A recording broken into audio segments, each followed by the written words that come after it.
Everyone welcome back to my foundation classes your any time classroom. तो guys 8:30 बज चुका है और 8:30 बजे डेली लगाते हो आप लोग एक सेट, ठीक है, जिसमें होते हैं 100 क्वेश्चंस।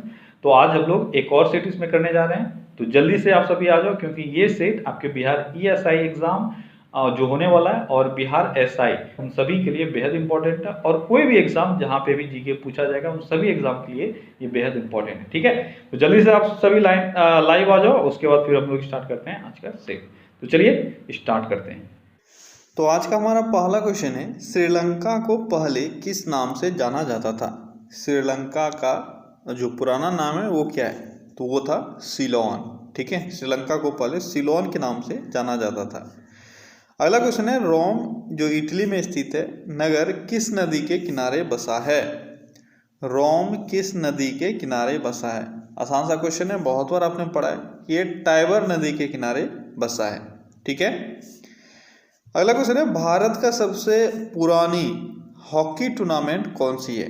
भारत की सबसे पुरानी हॉकी टूर्नामेंट कौन सी है। कौन सी है, यह है Beighton cup. Beighton cup Bharat की सबसे पुरानी हॉकी टूर्नामेंट है। अगला क्वेश्चन है, फ्लाइंग सिख के नाम से किसे जाना जाता है। फ्लाइंग सिख, मिल्खा सिंह को फ्लाइंग सिख के नाम से जाना जाता है। किसको जाना जाता है, मिल्खा सिंह को। अगला क्वेश्चन है, पंचायती राज दिवस कब मनाया जाता है। पंचायती राज दिवस कब मनाया जाता है। कब मनाया जाता है, यह मनाया जाता है 24 अप्रैल को। कब मनाया जाता है, 24 अप्रैल को पंचायती राज दिवस मनाया जाता है। अगला क्वेश्चन है, देश के प्रथम उपराष्ट्रपति सर्वपल्ली राधाकृष्णन का जन्म दिवस किस रूप में मनाया जाता है। आसान सा क्वेश्चन है, सर्वपल्ली राधाकृष्णन का जो जन्म दिवस है उसको हम लोग शिक्षक दिवस के रूप में मनाते हैं, और वो कौन सा दिवस है, वो है 5 सितंबर। ठीक है, 5 सितंबर। अगला क्वेश्चन है, भास्कर 2 द्वारा लिखित ग्रंथ निम्नलिखित में से कौन सा है। भास्कर द्वितीय, भास्कर द्वितीय के द्वारा लिखा गया एक बुक का नाम आपको बताना है जो 4 में से है एक। कौन सा है वो है लीलावती।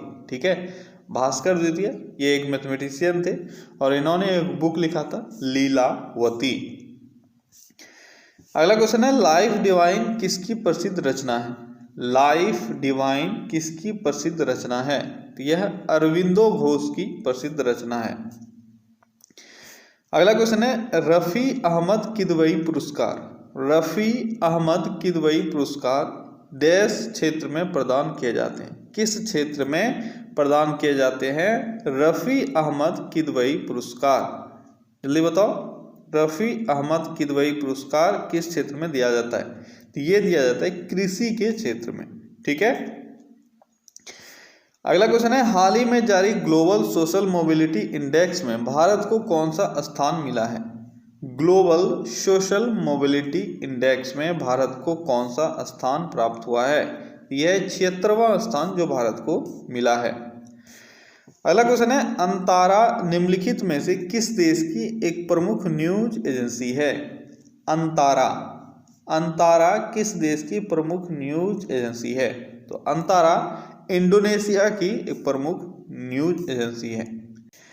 अगला क्वेश्चन है, किस देश का प्राचीन नाम पर्सिया है। पर्सिया किस देश का प्राचीन नाम है, तो पर्सिया ईरान का प्राचीन नाम है। अगला क्वेश्चन है, संयुक्त राष्ट्र संघ के दूसरा महासचिव कौन है। दूसरे महासचिव कौन है संयुक्त राष्ट्र संघ के। संयुक्त राष्ट्र संघ के दूसरे महासचिव, पहले के बारे में आपने बहुत पढ़ा है, पहले कौन है, त्रिगवेली। अब यहाँ पे पूछा जा रहा है दूसरे कौन थे, तो दूसरे थे डैग हैमरशोल्ड। क्या नाम था उनका, डैग हैमरशोल्ड। अगला क्वेश्चन है, अंतर्राष्ट्रीय न्यायालय में किस भारतीय ने न्यायाधीश पद का सुशोभित किया था। यानी अंतर्राष्ट्रीय न्यायालय में ऐसा 4 ऑप्शन में से कौन सा नाम आपको दिख रहा है जो न्यायाधीश पद पर थे। कौन थे वो थे डॉक्टर नागेंद्र सिंह। ठीक है, डॉक्टर नागेंद्र सिंह पहले भारतीय हुए जो अंतर्राष्ट्रीय न्यायालय में न्यायाधीश बने। अगला क्वेश्चन है, सिरका या विनीगर का खट्टापन किसके कारण होता है। सिरका या विनीगर का खट्टापन किसके कारण होता है। किसके कारण होता है, ये होता है एसिटिक एसिड के कारण। विनीगर में क्या पाया जाता है, एसिटिक एसिड। ठीक है, अगला क्वेश्चन है एडवर्ड जेनर ने खोज की थी। तो इन चारों में से बताओ एडवर्ड जेनर ने किसकी खोज की थी? किसकी खोज की थी? तो एडवर्ड जेनर के द्वारा स्मॉल पॉक्स के वैक्सीन की खोज की गई थी। किसका? Small pox. ठीक है। अगला क्वेश्चन है एंटीजन है। एंटीजन क्या होता है? एंटीजन क्या है? तो एंटीजन एक तरह का प्रोटीन है। क्या है एंटीजन? एंटीजन एक तरह का प्रोटीन है। अगला क्वेश्चन है संसार में मानव जनसंख्या में पुरुषों तथा स्त्रियों को एक्स एक्स तथा वाई वाई, वाई वाई नहीं है ये एक्स वाई, ठीक है, इसको थोड़ा सा ध्यान रखना। एक्स एक्स तथा एक्स वाई लिंग निर्धारण का अनुपात क्या है? देखो अगर संसार में टोटल पॉपुलेशन को आप कंसिडर करो तो इसमें एक्स एक्स और वाई वाई जो लिंग निर्धारण है, एक्स एक्स फीमेल का हो गया और एक्स वाई, ठीक है, एक्स वाई ये मेल का हो गया, इसका एक ऑन एन एवरेज रेशियो क्या है? इसका रेशियो 1:1 होता है। क्या होता है? 1:1, ठीक है। ये प्रोबेबिलिटी का केस होता है, ठीक है। कि अगर किसी भी मेल या फीमेल का अगर हम लोग ऑफस्प्रिंग का बात करें तो क्या हो सकता है? एक्स एक्स और एक्स वाई क्रोमोसोम में से कोई एक हो सकता है। तो इस संसार में जो आप मेल और फीमेल का रेशियो देखोगे ऑन एन एवरेज तो ये 1:1 ही दिखेगा, ठीक है। अगला क्वेश्चन है पीलिया या जॉन्डिस का कारण क्या है? पीलिया या जॉन्डिस का कारण क्या है? क्या है? यह है वायरस। किसके कारण से होता है पीलिया या जॉन्डिस? वायरस के कारण होता है। अगला क्वेश्चन है यदि माता पिता दोनों रंजकहीन हो यानी एल्बिनो होंगे तो उनकी संतान कैसी होगी? अगर माता और पिता दोनों में एल्बिनो की बीमारी है, ये एल्बिनो रंजकहीन, इसका मतलब एक ऐसा बीमारी होता है जो स्किन का कलर जो है वह खत्म हो जाता है, ठीक है। आप देखते हो बहुत लोगों में आप देखते होगे कि स्किन का कलर जो है पूरी तरह से वाइट हो जाता है, तो उसको हम लोग एल्बिनो बोलते हैं। तो अगर माता और पिता दोनों ही एल्बिनो से ग्रसित हो तो उनकी संतान कैसे होंगे? आपको ये बताना है कैसे होंगे। तो सभी संतान रंजकहीन ही होंगे या एल्बिनो से ही ग्रसित होंगी, ठीक है। ये एक हेरिडिटिकल बीमारी है, ठीक है, और इसमें सिर्फ स्किन का कलर ही नहीं, आँख, बाल, इन सब का कलर भी खत्म होने का चांसेस रहता है। अगला क्वेश्चन है किस परिस्थिति में एक नारी भी वर्णांध या कलर ब्लाइंड हो सकती है? ये जो कलर ब्लाइंडनेस का बीमारी है यह जनरली पुरुषों में देखा जाता है, लेकिन एक महिला भी हो सकती है कलर ब्लाइंड। तो किस कंडीशन में हो सकती है ये आपको बताना है। किस कंडीशन में हो सकती है? यदि उसका पिता वर्णांध और माता वाहक है तो एक नारी भी वर्णांध हो सकती है। अगला क्वेश्चन है ईस्ट है। ईस्ट कैसा जीव है? ईस्ट कैसा जीव है? तो ईस्ट एक यूकैरियोटिक जीव है। अगला क्वेश्चन है आरएनए की संरचना में डीएनए में उपस्थित थायमीन के स्थान पर क्या होता है? जब आप आरएनए और डीएनए का स्ट्रक्चर देखते हो तो डीएनए में आपको क्या क्या मिलता है? थायमीन, ग्वानिन, साइटोसिन और एडेनिन, ठीक है। क्या क्या मिलता है? एडेनिन, थायमीन, ग्वानिन और साइटोसिन, ये 4 चीज़ें मिलती है डीएनए के स्ट्रक्चर में। अब जब आरएनए का स्ट्रक्चर आप देखते हो तो इसमें से एक बस थायमीन नहीं होता है, थायमीन के बदले में कुछ और होता है, और रेस्ट ये तीनों चीज़ आपको आरएनए में भी मिलता है। आपसे वही पूछा जा रहा है कि थायमीन का जगह कौन ले लेता है आरएनए में? तो थायमीन का जगह यूरैसिल ले लेता है। कौन ले लेता है? यूरैसिल, ठीक है। अगला क्वेश्चन क्या है? वायरस जो नील हरित शैवाल पर संक्रमण करते हैं कहलाते हैं। वायरस जो नील हरित शैवालों पर संक्रमण करते हैं वह क्या कहलाते हैं? क्या कहलाते हैं वो? जल्दी बताओ क्या कहलाते हैं? वो कहलाते हैं साइनोफाज। क्या कहलाता है वो? साइनोफाज। ये वो वायरस हैं जो नीले हरित शैवालों पर संक्रमण करते हैं। अगला क्वेश्चन क्या है? निम्नलिखित में से कौन सबसे छोटा जीव है? इन चारों ऑप्शंस को देखकर आपको बताना है सबसे छोटा जीव कौन सा है। सबसे छोटा जीव कौन सा है इन चारों में से? कौन सा है? यह है माइकोप्लाज्मा, पूरा नाम है माइकोप्लाज्मा गैलीसेप्टिकम। यह सबसे छोटा जीव होता है। अगला क्वेश्चन, मगध की प्रारंभिक राजधानी कौन सी थी? प्रारंभिक राजधानी का बात किया जा रहा है, राजधानी का बात नहीं किया जा रहा है, तो आपको ध्यान से क्वेश्चन पढ़ना है। तो प्रारंभिक राजधानी कौन सी थी? ये थी राजगिरी या गिरिब्रज। बाद में इसकी राजधानी पाटलिपुत्र भी बनी, लेकिन प्रारंभिक राजधानी राजगिरी और गिरिब्रज था। ठीक है। अगला क्वेश्चन, अजातशत्रु के वंश का नाम क्या था?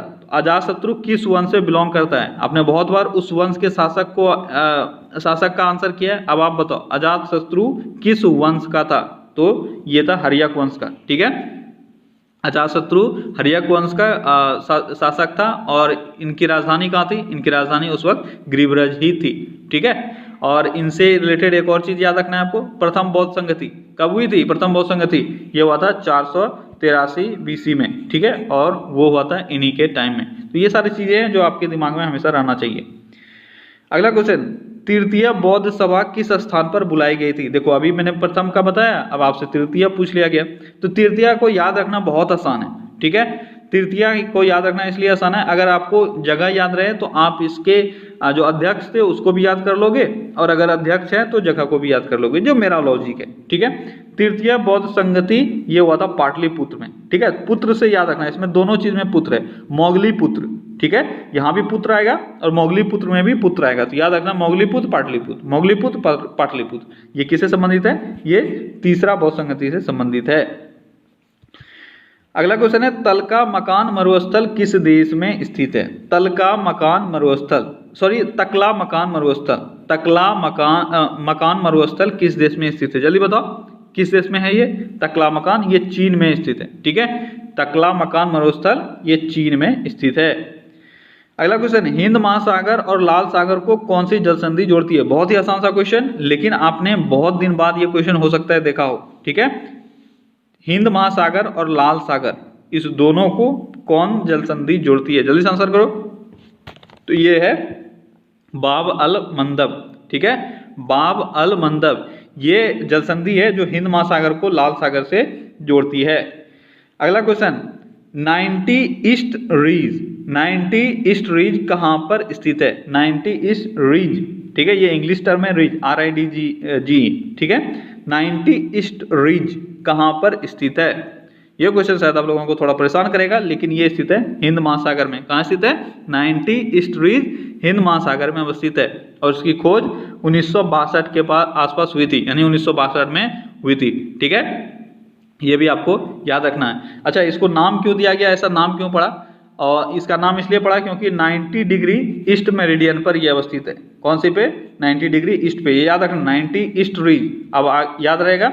ठीक है, ये 90 डिग्री ईस्ट मेरिडियन पे स्थित है, इस कारण से इसका नाम ये पड़ा है। और इसकी लंबाई का अगर बात करें तो लंबाई ऑलमोस्ट 2800 मीटर है। ठीक है, अगला क्वेश्चन, निम्नलिखित में से कौन सा शहर किसी देश की राजधानी नहीं है? आपको यहाँ पे अल्टीमेटली ये पूछ लिया गया कि कौन कौन सा राजधानी है, अब आप फंस गए। यही तो क्वेश्चन एग्जामिनर आपके साथ ट्विस्ट करता है। तो अब बताओ कौन सा एक ऐसा जगह है जो किसी भी देश की राजधानी नहीं है? कैनबरा, आपको पता है कैनबरा किसकी राजधानी है? ऑस्ट्रेलिया की राजधानी है कैनबरा। ठीक है, तो मैं डायरेक्ट आंसर बताता हूँ, ये सिडनी। सिडनी जो है वो ऑस्ट्रेलिया का ही एक जगह है। ठीक है, जो न्यू वेल्स स्टेट में पड़ता है। ये आपसे पूछा जा सकता है कि ऑस्ट्रेलिया में सिडनी कहाँ है? तो न्यू साउथ वेल्स। ठीक है, न्यू साउथ वेल्स सिडनी का एक स्टेट है, उसका कैपिटल है न्यू साउथ वेल्स ये ऑस्ट्रेलिया का एक स्टेट है और उसका कैपिटल है सिडनी, किसी देश का ये नहीं है। अगला क्वेश्चन है, विश्व में सबसे अधिक कोयला उत्पादन करने वाला देश कौन सा है? विश्व में सबसे अधिक कोयला उत्पादन करने वाला देश, जल्दी बताओ कौन सा है? तो ये है चीन। सबसे अधिक कोयला का उत्पादन चीन में होता है। अच्छा, चीन के बाद अगर बात करें तो ये है USA। सेकंड पोजीशन भी आपको याद रखना है। ठीक है, सेकंड है USA और तीसरे पोजीशन पे इंडिया। तो कम से कम 3 तो आप याद रख ही लो, और अगर ज्यादा याद रखना हो तो चौथे पे है ऑस्ट्रेलिया, ये भी याद रखना।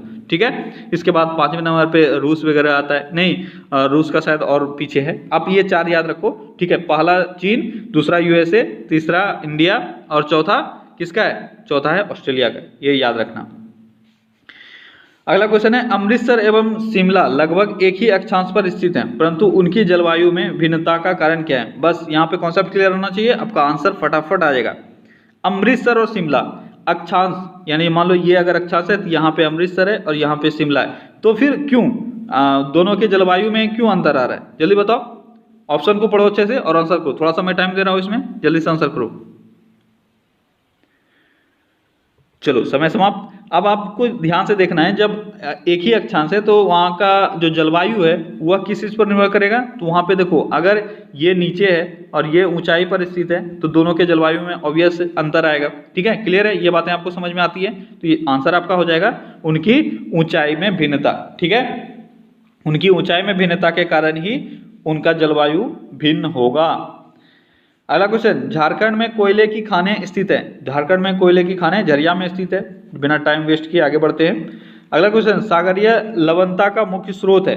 अब ये अच्छा क्वेश्चन है, यहाँ पे आपको कंफ्यूजन होगा और आप गलत आंसर करके आगे बढ़ोगे।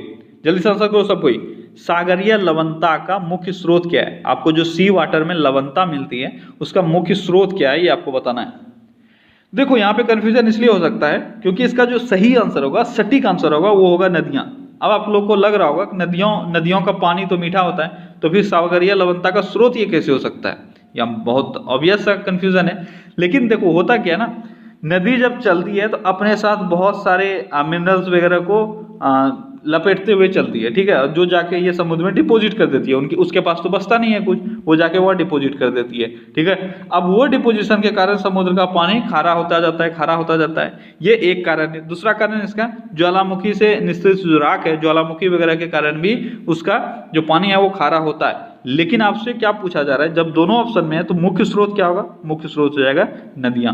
ठीक है, नदियां अपने बहाव से लेके जाती है। अच्छा, ये जनरली कब होता है? नदी का पानी इसलिए खारा नहीं हो पाता है क्योंकि जब बहुत अधिक वर्षा वगैरह होती है ना, उस वक्त ऐसा होता है जो पहाड़ वाले क्षेत्र से नदियां आ रही है या कहीं से भी आ रहे हैं, जो भी मिनरल्स वगैरह है उसको पूरा घसीट के लेके जाती है और समुद्र में जाके डिपोजिट कर देती है। अगला क्वेश्चन, वर्ष 2011 की जनगणना के अनुसार बिहार राज्य भारत का डैश सबसे बड़ा राज्य है। तो 2011 की जनगणना के अनुसार क्या है? जनगणना के अनुसार पूछा जा रहा है, यानी जनसंख्या के अनुसार पूछा जा रहा है, तो ये तीसरा सबसे बड़ा राज्य है, कोई बिना किसी डाउट के। अगला क्वेश्चन, भारत का अधिकतम गेहूं उत्पादक राज्य, यानी किस राज्य में सबसे अधिक गेहूं का उत्पादन होता है? जल्दी से आंसर करो। यह है उत्तर प्रदेश। ठीक है, उत्तर प्रदेश में सबसे अधिक गेहूं का उत्पादन होता है। अगला क्वेश्चन, टिस्को संयंत्र किसके नजदीक स्थित है? टिस्को, टाटा टिस्को आपने सुना होगा। ठीक है, तो आंसर आपको आ गया होगा, यह है टाटा नगर। ठीक है, टाटा टिस्को याद रखना। अगला क्वेश्चन, भारत के किन राज्यों में गन्ना सबसे ज्यादा पैदा होता है? भारत के किन राज्यों में गन्ना सबसे अधिक पैदा होता है? यहाँ पे दो राज्य हैं। ठीक है, तो दोनों राज्य को आपको देख के चलना है कि किस राज्य में सबसे अधिक गन्ना का उत्पादन होता है। कौन सा राज्य हो जाएगा वो सबसे ज्यादा? तो आप जान रही हो उत्तर प्रदेश है, तो आपका ये दो ऑप्शन तो खत्म हो जाएगा, उत्तर प्रदेश और इसके बाद महाराष्ट्र है, राजस्थान का इसमें कोई नाम नहीं है। ठीक है, तो सबसे अधिक गन्ना का पैदावार कहाँ होता है? उत्तर प्रदेश और महाराष्ट्र में। अगला क्वेश्चन है, निम्न में से किस राज्य में अनुसूचित जाति के लोगों की संख्या सबसे अधिक है? किस राज्य में अनुसूचित जाति के लोग सबसे अधिक रहते हैं? तो भारत में जिस राज्य में सबसे अधिक लोग हैं, आपको याद रखने में आसानी होगा, याद रखना, जिस राज्य में सबसे अधिक लोग रहते हैं उसी राज्य में अनुसूचित लोग भी अधिक रहते हैं। तो आपका आंसर क्या हो जाएगा? आपका आंसर हो जाएगा उत्तर प्रदेश। बहुत लोग इसमें अलग अलग आंसर मार लेते हैं, पर आपको एग्जैक्ट चीजें याद रखनी है, बस जो लॉजिक मैंने बताया। ठीक है, अगला क्वेश्चन, पूर्वी मध्य रेलवे क्षेत्र का मुख्यालय कहां पर स्थित है? पूर्वी मध्य रेलवे क्षेत्र का मुख्यालय कहां पर स्थित है? तो कहां पर स्थित है पूर्वी मध्य रेलवे का मुख्यालय? ये स्थित है हाजीपुर में। अगला क्वेश्चन, बिहार के उद्योग का कमिश्नर दफ्तर कहां स्थित है? Industrial commissioners office. ठीक है, industrial commissioners office of Bihar कहां स्थित है? जल्दी बताओ कहां स्थित है? तो ये हमारे कैपिटल सिटी पटना में स्थित है। क्लियर है? अगला क्वेश्चन, उत्तर बिहार किसके लिए प्रसिद्ध है? उत्तर बिहार किसके लिए प्रसिद्ध है? चार ऑप्शन आपको दिए हुए, इसमें से किसके लिए उत्तर बिहार प्रसिद्ध है? बहुत ही आसान सा क्वेश्चन है, लेकिन आप सब इसमें कंफ्यूज करोगे। ठीक है, क्योंकि जो एग्जैक्ट आंसर है वो आप लोग कभी सोच ही नहीं सकते। उत्तर बिहार बाढ़ के लिए प्रसिद्ध है, जिसने पढ़ा है सिर्फ उसी को पता चलेगा। ठीक है, उत्तर बिहार में हर वर्ष बाढ़ आता है और ये बाढ़ के लिए फेमस है। ठीक है, बिहार का शोक नदी आप सबको पता होगा, किसको कहते हैं? कोसी को। अगला क्वेश्चन, प्रांतीय सरकारों का गठन निम्नलिखित में से किस अधिनियम के तहत किया गया था? प्रांतीय सरकारों का गठन किस अधिनियम के तहत किया गया था, ये आपको बताना है। तो कौन सा वो अधिनियम है? वो अधिनियम है 1935 का अधिनियम। दो अधिनियम आपको याद रखना है, 1919, ठीक है। दो अधिनियम कौन कौन सा है? 1919 और 1935। कोई मुझे बता सकते हो 1919 और 1935 में क्या अंतर है? 1935 तो आपको पता चल गया, प्रांतीय सरकारों का गठन हुआ था, ठीक है। लेकिन 1919 के साथ मुझे कंपेयर करके कमेंट में अच्छे से आराम से बताना, ठीक है। वीडियो को पॉज कर लो और आराम से इसको बताओ 1919 और 1935 के अधिनियम में क्या अंतर है और क्या हुआ था। अगला क्वेश्चन, भारतीय संविधान में शामिल हैं। अच्छा, यहाँ पे थोड़ा सा क्वेश्चन में एरर भी बोल सकते हो आप, क्वेश्चन को ट्विस्टेड भी बोल सकते हो, या आपके साथ मजाक भी बोल सकते हो, ठीक है। जो बोलना है बोलो, लेकिन आपको आंसर करना है क्योंकि ये प्रीवियस ईयर के क्वेश्चन है, बीपीएससी में आया हुआ है, ठीक है। बीपीएससी का ये क्वेश्चन है। अब आपको यहाँ पे देखना है जब आप शुरुआत में देखोगे हमारे संविधान में अनुच्छेदों की संख्या 395 थी, ठीक है। भाग 22 और 12 अनुसूचियां, लेकिन शुरुआत में क्या 12 अनुसूचियां थी? आपको याद होगा, अगर आपने पढ़ा है पॉलिटिकल साइंस तो आपने पढ़ा होगा 8 अनुसूचियां थी, ठीक है। प्रारंभ में इसमें 395 अनुच्छेद, 22 भाग और 8 अनुसूचियां थी, लेकिन बाद में इसको 12 अनुसूची किया गया। तो यहाँ पे आपका बेस्ट आंसर यही होगा, ठीक है, और कोई मैच कर नहीं रहा है। लेकिन अभी वर्तमान में दो चीजें आपको याद रखनी है, बहुत ध्यान से सुनना, बाद में ये बोलोगे कि सर ने मुझे गलत पढ़ा दिया। ध्यान से सुनना दो चीजें। अभी जो आप पढ़ते हो बुक में 444 अनुच्छेद, 22 भाग और 12 अनुसूचियां, क्लियर है। लेकिन मैं अभी बता रहा हूं थोड़ा सा अलग। अभी जो वर्तमान में है, अगर 444, क्योंकि बहुत दिन से शायद ये क्वेश्चन आया नहीं है, अगर आ गया, एग्जामिनर आपको अभी वर्तमान का चेक करना चाह रहा है, तो आपका आंसर जो वो हो जाएगा 448, ठीक है। अनुच्छेद टोटल 448, भाग टोटल 25 और अनुसूचियां 12। ये मैं बोल रहा हूं लेटेस्ट डाटा, ये क्वेश्चन में रहेगा तभी आप इसको मानना। अगर 448 ऑप्शन में नहीं है तो आपका आंसर जो है वो 444, 22 भाग और 12 अनुसूचियां, जो आप पढ़ रहे हो बुक में कब से, वही होगा, ठीक है। आप कंफ्यूज मत होना, ये मत बोलना सर ने मुझे गलत पढ़ाया है। अगला क्वेश्चन, लोक लेखा समिति अपनी रिपोर्ट प्रस्तुत करती है। लोक लेखा समिति अपनी रिपोर्ट किसको प्रस्तुत करती है? तो लोक लेखा समिति अपनी रिपोर्ट लोकसभा के स्पीकर को करती है, क्लियर है। अगला क्वेश्चन, राष्ट्रीय सुरक्षा समिति का प्रधान कौन होता है? राष्ट्रीय सुरक्षा समिति का प्रधान, जल्दी से जल्दी आंसर करो। राष्ट्रीय सुरक्षा समिति का प्रधान कौन होता है? कौन होता है? ये होता है प्रधानमंत्री, ठीक है। अगला क्वेश्चन, राज्य सरकार का संवैधानिक प्रमुख कौन होता है? तो राज्य सरकार का संवैधानिक प्रमुख जो है वह होता है राज्यपाल। बार बार आपको ध्यान देना है, संवैधानिक प्रमुख, अगर भारत देश का संवैधानिक प्रमुख का बात किया जाए तो राष्ट्रपति होते हैं, और राज्य का बात किया जाए तो राज्यपाल होते हैं। अगला क्वेश्चन, भारत में किस तरह की अर्थव्यवस्था है? बहुत ही आसान सा क्वेश्चन, मिश्रित अर्थव्यवस्था। ये सब तो क्वेश्चन बस लॉलीपॉप क्वेश्चन आपके एग्जाम में भी होते हैं, यहाँ भी है। कुरियर सेवा से प्रतिस्पर्धा के लिए भारतीय डाक विभाग ने द्रुत डाक सेवा यानी रैपिड डाक सर्विसेज का आरंभ कब किया? रैपिड पोस्टल सर्विसेज, ये बहुत अच्छा क्वेश्चन है, ठीक है। और यहीं पे तो आप मार खा जाते हो, ठीक है। तो कुरियर सेवा जब प्रारंभ हो चुकी थी तो डाक सेवा को बहुत सारा नुकसान हो रहा था, तो डाक ने क्या किया, इसको कॉम्पीट करने के लिए एक न्यू सेवा शुरू कर दी जिसका नाम था क्या? द्रुत डाक सेवा या रैपिड पोस्टल सर्विसेज। तो आपको बताना है इसकी शुरुआत कब हुई थी। इसकी शुरुआत हुई थी 1986 में। कब हुई थी? 1986 में, ठीक है, कोई डाउट? अगला क्वेश्चन, अशोक मेहता समिति ने निम्नलिखित की सिफारिश की थी। बहुत ही आसान सा क्वेश्चन, द्विस्तरीय, आप याद रखना, बहुत लोग कंफ्यूज हो जाते हैं। अशोक मेहता समिति और दूसरा कौन सा है? बलवंत राय मेहता समिति। तो हम लोग अभी बलवंत राय मेहता समिति को फॉलो करते हैं जिसने त्रिस्तरीय दिया था, लेकिन अशोक मेहता ने द्विस्तरीय दिया था। अगला क्वेश्चन, भारत में योजना आयोग की स्थापना किस वर्ष हुई? योजना आयोग की स्थापना 1950 में हुई थी। अगला क्वेश्चन, बिहार में निम्नलिखित के द्वारा विमान सेवाएं उपलब्ध कराई जाती है। अब देखो ये क्वेश्चन भी बीपीएससी में पूछा गया है। अब यहां से थोड़ा सा अगर लॉजिक रहेगा आपके पास तो आप बिना किसी डाउट के आंसर कर सकते हो। आप याद रखना, नेपाल के लिए सिर्फ बिहार से ही फ्लाइट उठती है, ठीक है। अगर नेपाल आपको फ्लाइट से जाना है तो बिहार से मिलेगी। अब सारे ऑप्शन को देख लो, नेपाल एयरलाइंस एक ही में है। तो यानी एग्जामिनर भी चाहता है कि आपको थोड़ा सा लॉजिक दिया जाए, बिना टाइम वेस्ट किए आप आंसर कर लो। तो क्या क्या हो जाएगा?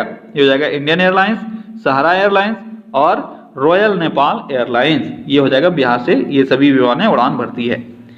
अगला क्वेश्चन, योजना आयोग ने वर्ष 1993 से 1994 में बिहार के लिए गरीब रेखा के नीचे या गरीबी रेखा के नीचे, जिसको बीपीएल बोलते हैं, बिलो पॉवर्टी लाइन का निम्नलिखित प्रतिशत परिकलित किया था। यानी 1993-1994 में जो बीपीएल है उसके लिए जो रेखा जो तैयार किया था वो कितना परसेंटेज था? वो था लगभग 55%।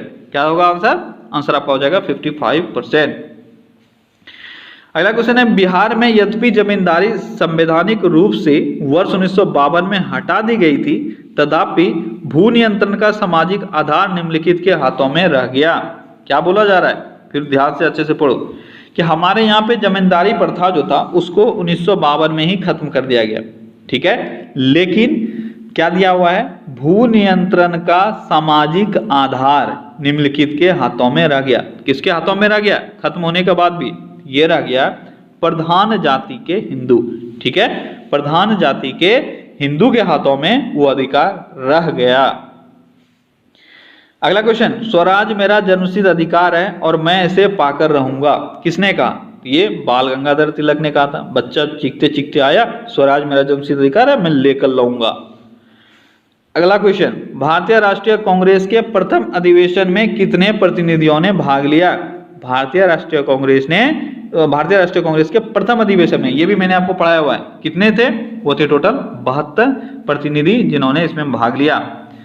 अगला क्वेश्चन, स्वतंत्र भारत के पहले भारतीय गवर्नर जनरल कौन थे? बहुत ही आसान सा क्वेश्चन। स्वतंत्र भारत हो या कोई भी हो, पहले भारतीय गवर्नर जनरल गोपालाचारी ही होंगे, ठीक है। अगला question, national council of education की स्थापना कब हुई? ये आंसर करो आप। नेशनल काउंसिल ऑफ एजुकेशन, देखो एग्जाम में भी ऐसा ही होता है, आपको कब क्या आएगा क्वेश्चन आपको पता नहीं है। कई बार इजी आ जाते हैं, कई बार टफ आ जाते हैं। आज अभी बहुत सारे इजी क्वेश्चन आए हैं तो आपको मजा आ रहा होगा, ठीक है। तो नेशनल काउंसिल ऑफ एजुकेशन की स्थापना कब हुई? जल्दी बताओ। नेशनल काउंसिल ऑफ एजुकेशन की स्थापना 1906 में हुई थी। 15 अगस्त 1906 में नेशनल काउंसिल ऑफ एजुकेशन की स्थापना हुई थी। अगला क्वेश्चन, असहयोग आंदोलन कब शुरू किया गया? जल्दी बताओ। आसान सा क्वेश्चन है, ये 1920 में शुरू किया गया था। किसके द्वारा? तो हमारे बापू के द्वारा, यानी महात्मा गांधी के द्वारा। अगला क्वेश्चन है, पिट्स इंडिया एक्ट के अंतर्गत निम्नलिखित में से किसे स्थापित किया गया? पिट्स इंडिया एक्ट के तहत इन चारों चीजों में से किस चीज का स्थापना हुआ? किसका स्थापना हुआ? नियंत्रण बोर्ड का, ठीक है। पिट्स इंडिया एक्ट के तहत नियंत्रण बोर्ड का स्थापना हुआ था। पिट्स इंडिया एक्ट कब आया था? कब लागू किया गया था? इसको 1784 में लाया गया था। अगला क्वेश्चन है, हाल ही में कौन भारत की पहली नेत्रहीन महिला आईएएस बनी है? कौन भारत की पहली नेत्रहीन महिला आईएएस बनी है, ये आपको बताना है। कौन है वो? वो है प्रांजल पाटिल, ठीक है। अगला क्वेश्चन है, एक श्वेत ठोस पदार्थ A गर्म करने पर एक गैस निकलता है। क्या दिया हुआ है? एक श्वेत ठोस पदार्थ है A, उसको गर्म करने पर एक गैस निकलता है जो चूना के पानी को दूधिया बना देता है, ठीक है। बचा हुआ पदार्थ गर्म अवस्था में पीला रहता है, लेकिन ठंडा होने पर श्वेत हो जाता है। तदनुसार वह ठोस A क्या है? बहुत ही अच्छा क्वेश्चन, घुमा के आपसे क्वेश्चन पूछा गया है, लेकिन आपको अगर आंसर पता है तो आप आंसर कर पाओगे। जल्दी बताओ क्या है आंसर? आंसर है जिंक कार्बोनेट।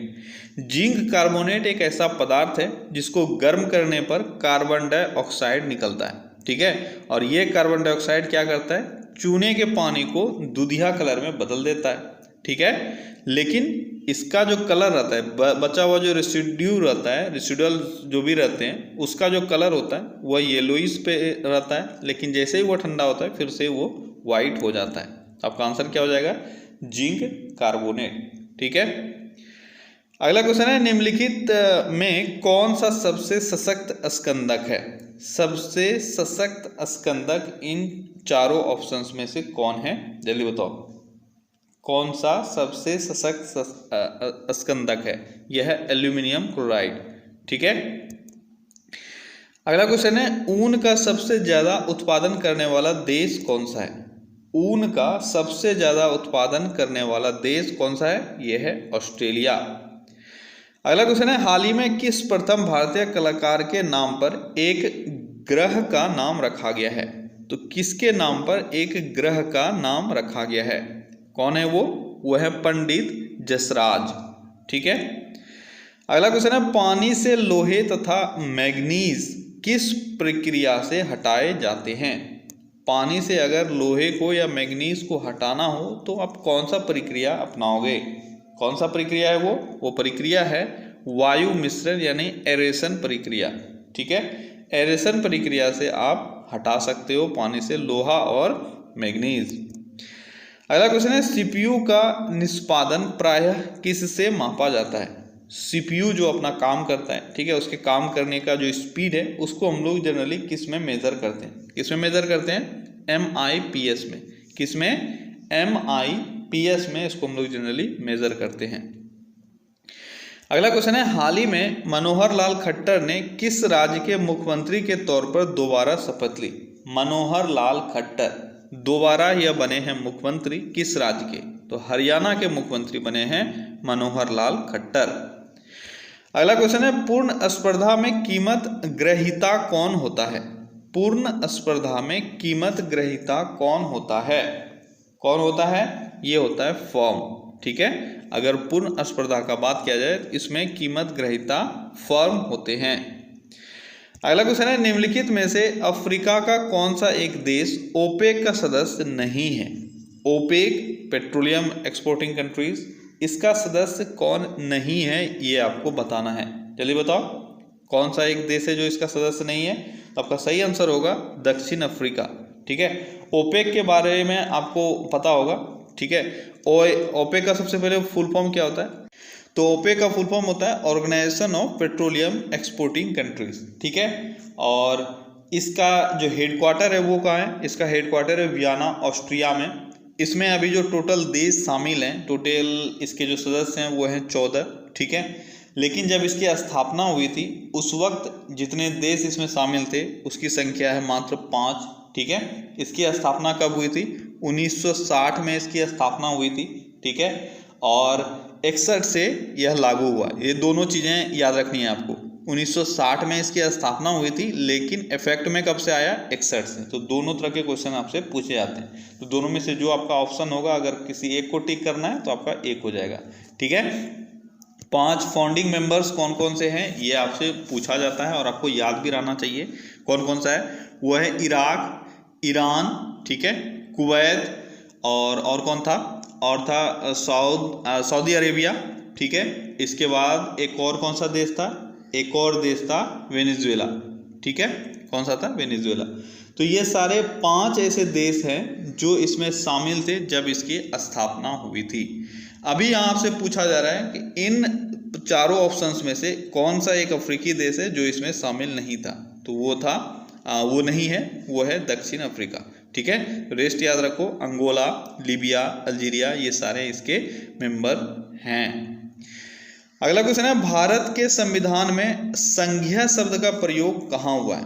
भारत के संविधान में संघीय शब्द का प्रयोग कहाँ हुआ है? तो हमारे संविधान में संघीय शब्द का प्रयोग कहीं नहीं हुआ है। अगला क्वेश्चन है, लाल चने से कौन सा एंजाइम मिलता है? लाल चने से कौन सा एंजाइम मिलता है? तो लाल चने से आपको यूरिएज एंजाइम मिलता है। कौन सा एंजाइम मिलता है? यूरिएज। अगला क्वेश्चन है, किस भारतीय को हाल ही में अमेरिका में शिक्षा से संबंधित द एजुकेशन एक्सीलेंस अवार्ड 2019 मिला है? द एजुकेशन एक्सीलेंस अवार्ड 2019 से किसको सम्मानित किया गया है? ये किया गया आनंद कुमार। आनंद कुमार को जानते हो, ये पटना के हैं, एक मैथमेटिशियन है। ठीक है, सुपर 30 ये चलाते हैं। अगला क्वेश्चन है, उस रोजगार की स्थिति को क्या कहते हैं जिसमें कृषि श्रमिकों की उत्पादकता शून्य होती है? कृषि श्रमिकों की उत्पादकता शून्य होती है, उस रोजगार स्थिति को क्या कहा जाता है? क्या कहा जाता है? इसको प्रच्छन्न बेरोजगारी कहा जाता है। क्या कहा जाता है? प्रच्छन्न बेरोजगारी। अगला क्वेश्चन है, निम्नलिखित में विषम इकाई को पहचानिए। तो इन चारों में से आपको विषम इकाई यानी ऑड को आउट करना है। ठीक है, ऑड वन आउट। लाल सागर, काला सागर, कैस्पियन सागर, मृत सागर। तो इसमें से आपका कैस्पियन सागर ऑड हो जाएगा। क्यों? क्योंकि ये रेस्ट जो 3 है ये कहीं ना कहीं समुद्र या नदी से कनेक्ट करते हैं, लेकिन कैस्पियन सागर जो है यह इनलैंड एक आप बोल सकते हो वाटर बॉडी है। ठीक है, चारों तरफ से लैंड है। ठीक है, तो इसको हम लोग अलग रख सकते हैं इन चारों में से अगर कंपेयर करें तो। अगला क्वेश्चन है, निम्नलिखित में से कौन सी मदें समवर्ती सूची के अंतर्गत आती है? तो इन चारों में से समवर्ती सूची के अंतर्गत आने वाला कौन सा सब्जेक्ट है, कौन सा है? वो है आपका मजदूरी संघ। ठीक है, नागरिकता, स्थानीय शासन और अंतर्राज्यीय नदियां। नागरिकता आपका केंद्र सूची में आता है, स्थानीय शासन आपका राज्य सूची में आता है, अंतर्राज्यीय नदियां ये आपका केंद्र सूची में आता है। तो इसमें से आपसे पूछा जा रहा था समवर्ती सूची में कौन आता है, तो ये आता है मजदूरी संघ। ठीक है, अगला क्वेश्चन है, किसी रेडियो सक्रिय पदार्थ का आधा जीवन 4 महीने का होता है, उसका 3/4 भाग कितने महीनों में नष्ट हो जाता है? ये थोड़ा सा एक न्यूमेरिकल क्वेश्चन आ गया आपका, जल्दी बताओ। या आपको याद है, क्योंकि यही क्वेश्चन बहुत बार रिपीट किया गया है, हर एक एग्जाम में क्वेश्चन रिपीट किया गया है, सेम क्वेश्चन, डाटा भी चेंज नहीं किया जाता है। क्या है क्वेश्चन? किसी रेडियो सक्रिय पदार्थ का आधा जीवन अगर 4 महीने का हो तो उसका 3/4 भाग कितने महीनों में नष्ट हो जाता है? आधा जीवन 4 महीने का, आधा जीवन 4 महीने का, 3/4 भाग कितने महीनों में नष्ट हो जाएगा? जल्दी बताओ। तो आपका सही जो आंसर है वह है 8 महीनों में। किस तरह से होगा? देखो, कोई फॉर्मूला नहीं, कुछ नहीं, बस बेसिक चीजें हैं, इसको दिमाग में रखो किस तरह से ये हो रहा है। मैंने यहाँ पे क्वेश्चन में क्या दिया जा रहा है, आधा जीवन 4 महीने का होता है, यानी 4 महीनों में इसका आधा पार्ट नष्ट हो जाएगा। क्लियर है, इसमें तो कोई डाउट नहीं है। और फिर अगले 4 महीनों को अगर हम लोग बात करें तो आधा पार्ट नष्ट हो चुका है, आधा ही बचा हुआ है, तो अगले 4 महीनों में इसका आधा खत्म होगा। इसका नष्ट होने का जो ये जीवन बोला जाता है उसका मतलब होता है कभी भी किसी भी स्टेज पे आप इसको लोगे तो ये अपने आप में कंप्लीट होता है। ठीक है, अगर 4 महीनों में आधा नष्ट हुआ, 4 महीनों का इसका जो सर्किल है यहाँ पे जो दिया हुआ है, आधा जीवन 4 महीनों का होता है, तो 4 महीनों के बाद ये तो आधा हो जाएगा। लेकिन 4 महीनों के बाद ये जो आधा बचा, ठीक है, ये तो अपने आप में कंप्लीट है। क्लियर है, अब अगले 4 महीनों का अगर बात करें तो ये पूरी तरह से समाप्त नहीं हो जाएगा, बल्कि इसका आधा समाप्त होगा। ठीक है, यानी ये पार्ट खत्म हो गया। अब अगर फिर और अगले 4 महीने का बात करेंगे तो भी ये पूरी तरह से खत्म नहीं होगा, जितना बचा हुआ है यानी 1/4 बचा हुआ है, 1/4 का आधा खत्म होगा। इस तरह से ये प्रक्रिया आगे चलते रहता है। ठीक है, तो आपसे यहाँ पे पूछा जा रहा है कि कितने महीनों में ये इसका 3/4 भाग नष्ट हो जाएगा। तो 4 महीनों में आधा भाग, अगले 4 महीनों में इसका 1/4 भाग नष्ट होगा। ठीक है, तो 1/4 भाग अगर अगले 4 महीनों में नष्ट होगा और आधा भाग पहले 4 महीनों में, तो टोटल आप जोड़ोगे तो 3/4 आपका हो गया। ठीक है, आधा भाग और 1/4, 3/4 हो गया, यानी 3/4 8 महीनों में नष्ट हो जाएगा। क्लियर है, अगला क्वेश्चन है, निम्नलिखित में कौन सा राष्ट्रीय उद्यान या अरण्य राजस्थान में नहीं है? इन चारों में से कौन सा एक राष्ट्रीय उद्यान है जो राजस्थान में नहीं है? जल्दी बताओ कौन सा नहीं है? सरिस्का राष्ट्रीय उद्यान है, शांबर वन्यजीव अभयारण्य है, राजाजी राष्ट्रीय उद्यान ये नहीं है। राजाजी राष्ट्रीय उद्यान ये राजस्थान में नहीं है, बल्कि ये उत्तराखंड में है। अगला क्वेश्चन है, हाल ही में जारी विश्व डिजिटल प्रतिस्पर्धा रैंकिंग 2019 में भारत को कौन सा स्थान मिला है? विश्व डिजिटल प्रतिस्पर्धा रैंकिंग 2019, इसमें भारत को कौन सा स्थान मिला है? इसमें भारत को 44वां स्थान प्राप्त हुआ है। अगला क्वेश्चन है, एनीमोफिली का आशय क्या है? एनीमोफिली का आशय क्या है? एनीमोफिली का आशय है आंधी द्वारा परागन। आंधी द्वारा परागन को क्या कहा जाता है? एनीमोफिली। ठीक है, अगला क्वेश्चन है, निम्नलिखित में से किसको हृदय का प्रारंभिक पेसमेकर कहा जाता है? हृदय का प्रारंभिक पेसमेकर कहा जाता है ऐसे नोड को, साइनो ऑरिकुलर नोड को हृदय का प्रारंभिक पेसमेकर कहा जाता है। अगला क्वेश्चन है, जब ग्रेनाइट की चट्टानों का कायांतरण होता है तो वह किस में परिवर्तित हो जाती है? ग्रेनाइट चट्टानों का कायांतरण होने के बाद किस चीज में वह बदल जाता है? यानी कायांतरित चट्टान का नाम आपको बताना है, कौन सा वो चट्टान है? वो है नीस। ठीक है, अगला क्वेश्चन है, निम्न में कौन सा एक ठोस स्नेहक है? इसमें से ठोस स्नेहक कौन सा है? कौन सा है? यह है ग्रेफाइट, बहुत बार आपने पढ़ा है। ग्रेफाइट एक सॉलिड लुब्रिकेंट है। अगला क्वेश्चन है, लक्ष्मीबाई राष्ट्रीय शिक्षा संस्थान स्थित है। लक्ष्मीबाई राष्ट्रीय शिक्षा संस्थान कहाँ स्थित है? कहाँ स्थित है? ये स्थित है ग्वालियर में। अगला क्वेश्चन है, कार्बन क्रेडिट की परिकल्पना कहाँ उद्भूत हुई थी? कार्बन क्रेडिट, ये जो कार्बन क्रेडिट की परिकल्पना है ये कहाँ की गई थी, कहाँ से इसका जन्म हुआ था? तो ये हुआ था क्योटो प्रोटोकॉल के जब क्योटो प्रोटोकॉल तय किया गया था उसी वक्त कार्बन क्रेडिट का भी परिकल्पना सामने आया। ठीक है, अगला क्वेश्चन है, संविधान का कौन सा संशोधन राजनीतिक दल बदल से संबंधित है? राजनीतिक दल बदल से संबंधित कौन सा संशोधन है? आसान सा क्वेश्चन है, बहुत बार आपने पढ़ा है, यह है 52वां संविधान संशोधन। ठीक है, अगला क्वेश्चन है, भारत के संविधान की कौन सी अनुसूची राज्यसभा में सीटों के बंटवारे का निर्धारण करती है? राज्यसभा में सीटों का बंटवारा किस अनुसूची के तहत किया जाता है? तो ये किया जाता है 4थी अनुसूची के तहत। अगला क्वेश्चन है, संविधान सभा में यह किसने कहा था कि सरकारी नीति के निर्देशक सिद्धांत किसी बैंक में दे उस चेक की तरह है जिसका भुगतान बैंक अपनी सुविधानुसार करता है? जल्दी बताओ, किसने ये स्टेटमेंट दिया था नीति निर्देशक तत्व को लेकर? तो ये स्टेटमेंट दिया गया था केटी शाह के द्वारा। अगला क्वेश्चन है, कौन भारतीय वायुसेना के नए चीफ बने हैं? भारतीय वायुसेना के नए चीफ कौन है? यह है RKS भदौरिया। अगला क्वेश्चन है, हाल ही में एमी अवार्ड्स 2019 की घोषणा हुई है जिसमें किसे सर्वश्रेष्ठ ड्रामा सीरीज का अवार्ड दिया गया है? तो ड्रामा सीरीज का सर्वश्रेष्ठ अवार्ड दिया गया है गेम ऑफ थ्रोन्स को। ठीक है, अगला क्वेश्चन है, हाल ही में कौन भारत में किसी भी राज्य क्रिकेट संघ की पहली महिला अध्यक्ष बनी है? तो भारत में ऐसा पहली बार हुआ है कि किसी भी राज्य क्रिकेट संघ के अध्यक्ष कोई महिला बनी है। तो वह कौन है? वह है रूपा गुरुनाथ। ठीक है, यह तमिलनाडु क्रिकेट काउंसिल के अध्यक्ष बने हैं। अगला क्वेश्चन है, संकरित आपक उपचार को क्या कहते हैं? यानी संकर के मेथड से जो किसी भी चीज का अगर उपचार किया जाए तो उसके उपचार को हम लोग जैविक उपचार कहते हैं। ठीक है, अगला क्वेश्चन है, अमुक्त माल्यदा किसकी रचना है? अमुक्त माल्यदा या अमुक्त माल्यद यह किसकी रचना है? यह कृष्णदेव राय की रचना है। किसकी रचना है? कृष्णदेव राय की। अगला क्वेश्चन है, दाहक सोडा कैसा होता है? दाहक सोडा कैसा होता है? तो दाहक सोडा जो है वह प्रस्वेदी होता है। कैसा होता है? प्रस्वेदी। अब आपके लिए प्रस्वेदी, दाहक सोडा ये सब सर के ऊपर गया होगा, थोड़ा सा इसको समझ लो, आसान हो जाएगा। प्रस्वेदी जो है इसको इंग्लिश में डीलिक्विसेंट बोलते हैं। क्या बोलते हैं? डीलिक्विसेंट। ठीक है, क्या होता है ये डीलिक्विसेंट, प्रस्वेदी, दोनों तो आपके लिए समान ही हो गया।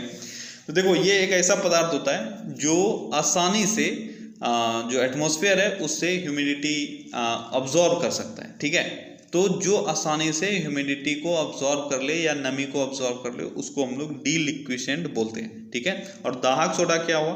ये कास्टिक सोडा को ही बोला गया है। ठीक है, कास्टिक सोडा को यहाँ पे दाहक सोडा लिखा गया है। तो कास्टिक सोडा कैसा होता है? ये डीलिक्विसेंट मटेरियल है। अगला क्वेश्चन है, यातायात को रोकने के लिए यातायात संकेत के रूप में लाल रोशनी का इस्तेमाल क्यों किया जाता है? बहुत बार ये क्वेश्चन रिपीट हुआ है, जल्दी से बता दो, क्यों लाल कलर का रोशनी यूज किया जाता है? क्योंकि यह सबसे कम बिखरता है और लंबी दूरी तक आसानी से पहचाना जा सकता है इसको। ठीक है, या आपसे दूसरा क्वेश्चन भी दूसरा ऑप्शन भी आपको डाला जा सकता था, इसका तरंगदैर्घ्य जो है वो सबसे ज्यादा होता है। अगला क्वेश्चन है, वे क्रमादेश जो किसी चक्रिका को संक्रमण से बचाते हैं क्या कहलाते हैं? बहुत ही आसान सा क्वेश्चन है, बस वर्ड इधर उधर आपसे डाल के पूछ लिया जाता है, आप कंफ्यूज जाते हैं। इसको क्या कहते हैं? इसको वैक्सीन कहते हैं। ठीक है, अगला क्वेश्चन क्या है? अगला क्वेश्चन है, किसे राष्ट्रीय युवा वैज्ञानिक पुरस्कार 2018 से सम्मानित किया गया? 2019 में ये पुरस्कार दिया गया था, राष्ट्रीय युवा वैज्ञानिक पुरस्कार 2018, और इससे किसको सम्मानित किया गया? जल्दी बताओ, किसको सम्मानित किया गया है? इससे सम्मानित किया गया है सोहिनी गांगुली को। ठीक है, तो ओके गाइस, तो आज के सेशन में इतना ही। चलिए अब कल फिर से मिलते हैं अगले सेशन में। Till then take care, bye bye.